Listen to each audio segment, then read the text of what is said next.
So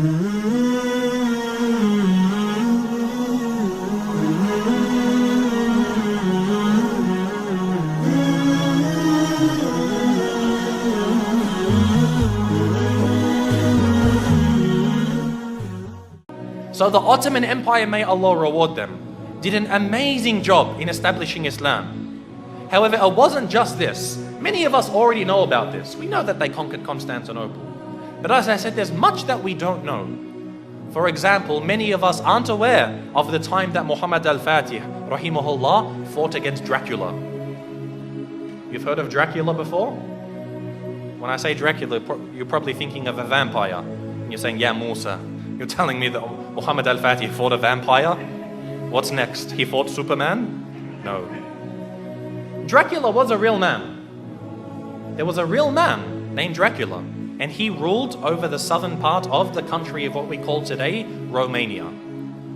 Now, Muhammad al-Fatih, rahimahullah, as he began to advance into Eastern Europe, for example, Bosnia, Serbia, Hungary, all of these lands, the people of Wallachia, of southern Romania, they wanted to fight against the Ottomans. However, they were very weak, and so they had to make a peace deal with him. So as part of this peace deal, Muhammad al-Fatih, rahimahullah, he said to the ruler, he said, you have to send me 2 of your sons, and we will send them to Istanbul to be educated. So he sent his 2 sons. One was named Vlad, and one was named Radu. Now Vlad is the one who we know as Dracula, because the word Dracula, it means son of Drakull, which was the name of his father. Drakull, it means shaitan, it means a devil. So he's the son of shaitan, and this is actually quite relevant. It's rather fitting when you hear about this man. What happened was, they went to Constantinople, they studied about Islam, and his brother actually became Muslim. So the brother of Dracula, Radu, became a Muslim. He memorized the Quran, he studied so much, and even Dracula studied the Quran even though he wasn't a Muslim. He spoke Arabic, he spoke Persian, he spoke Turkish, and of course Romanian and other languages. And later on, he was sent back to his country, Radu remained, and he became the ruler of his country. Because the Ottomans realized they can't send a Muslim to rule over the country because they're Christians. They wanted to send Vlad, Dracula, so that they could get him there and then defeat him in a war, and they would rule the country.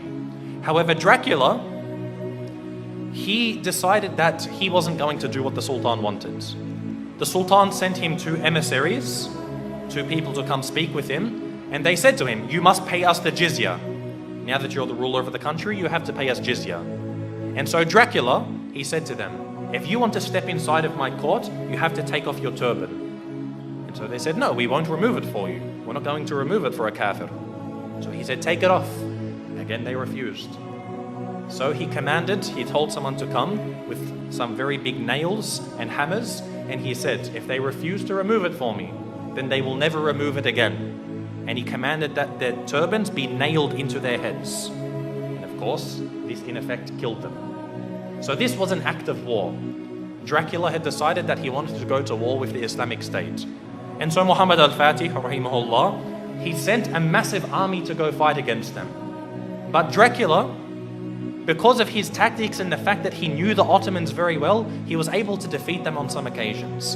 Now what he did is what really makes him stand out as being an absolute devil. Dracula, what he did is when they would kill a person, or sometimes they wouldn't even kill them, they would capture them, he did something which is called impaling. Now if you haven't heard of impaling, it's a pretty gruesome thing to start to describe. What they would do is they would get a very, very big stick.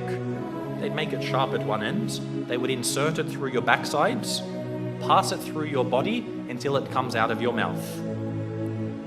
They would impale them, they would pass this through their body. A lot of the time they would be alive as well. And this is how they would kill them.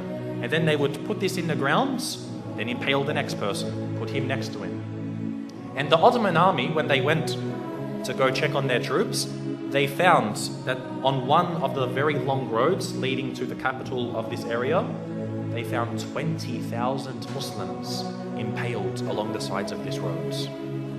Imagine this. And we suffer today. No doubt we suffer as Muslims today. But things like this, you can't really compare. 20,000 of them impaled. You can imagine how Muhammad al-Fatih, rahimahullah, he feels. To see even one Muslim killed is too much. But to mutilate their bodies after this was something which was, beyond what was acceptable. And so he decided to send Radu, who was the brother of Dracula. He sent him to go fight against his own brother. And eventually Radu, rahimahullah, he was able to actually eventually catch up with his brother. This is after he commits so many more atrocities. Even the Christians, they started to back off from him. Because what happened was he, being Romanian, he was Orthodox, he wasn't Catholic. But he actually said to the Pope, he said, if you give me some more troops, I'll become a Catholic for you. Anything you want, I'll change my religion for you. He couldn't care. He wasn't a man of true belief. He was only a man of pragmatism on the battlefields. And so even the Christians started to distance themselves from him. However, the Muslims, they caught up with him and they faced him in battle. And it's unclear if the Muslims killed him or if his own people turned upon him and killed him. But either way, Dracula was killed. And the Ottomans, the Muslim army, defeated Dracula.